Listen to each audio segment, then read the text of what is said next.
সরকারি চাকরিতে আবেদনের বয়স বৃদ্ধি অবশ্যই করা উচিত বলে মন্তব্য করেছেন এই সংক্রান্ত সরকার গঠিত কমিটির চেয়ারম্যান আব্দুল মুঈন চৌধুরী। দুপুরে সচিবালয়ে কমিটির বৈঠক শেষে তিনি এই মন্তব্য করেন। বৈঠকে যোগ দিয়ে আন্দোলনকারীরা বলেছেন, কমিটি তাদের দাবির কথা শুনেছে, তাই প্রতিবেদন দেখে পরবর্তী সিদ্ধান্ত।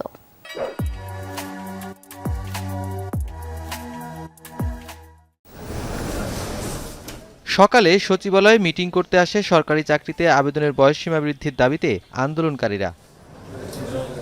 আন্দোলন সমন্বয়কারীদের মধ্য থেকে 7 সদস্যের সাথে ঘণ্টাব্যাপী বৈঠক করেন সরকার গঠিত কমিটি। সরকারি চাকরিতে বয়স বৃদ্ধিজনিত জনপ্রশাসন মন্ত্রণালয়ের 5 সদস্যের কমিটিতে নেতৃত্ব দিচ্ছেন জনপ্রশাসন সংস্কারে গঠিত কমিশনের প্রধান আব্দুল মুঈন চৌধুরী। এই মুহূর্তে আজকে আমার পক্ষে বলা সম্ভব না, তবে তাদের যে বক্তব্যটা যে বয়স বৃদ্ধি করার যৌক্তিকতা আছে এই বিষয়ে কোনো সন্দেহ নেই। পৃথিবীতে আমেরিকায় তো কোনো বয়সই নেই চাকরি প্রবেশের।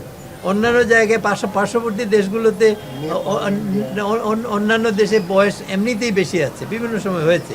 কাজে আমরা এতদিন পিছিয়ে ছিলাম, এটা অবশ্যই যৌক্তিক যে এটা বাড়ানো দরকার, কিন্তু কতটুকু বাড়ানো দরকার এটা আজকে আমি বলতে পারছি না। আমরা এখন সব কিছু পর্যালোচনা করে আমরা সিদ্ধান্ত নেব। আন্দোলনকারীরা কমিটির সামনে তাদের দাবিগুলো তুলে ধরেন। কমিটির কাজে সন্তোষ জানিয়ে প্রতিবেদন জমা না দেওয়া পর্যন্ত অপেক্ষা করার কথা জানান তারা। আমাদের যে দাবি যৌক্তিক, এই যৌক্তিকতার পক্ষে প্রত্যেকজন স্যার আমাদের কথা শুনেছেন এবং আমাদের দাবি যৌক্তিক। এই যৌক্তিকতার নিরিখে আমাদের আলোচনাগুলোকে স্যাররা অ্যাপ্রিসিয়েট করেছেন।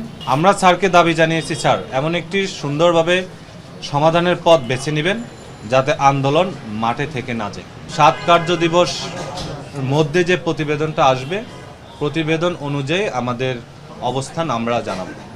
আজ প্রথম কার্যদিবস পার করল পর্যালোচনা কমিটি। আগামী 6 কার্যদিবসের মধ্যে রিপোর্ট প্রদান করবে এই কমিটি। নুনবী সরকার, যমুনা নিউজ, ঢাকা।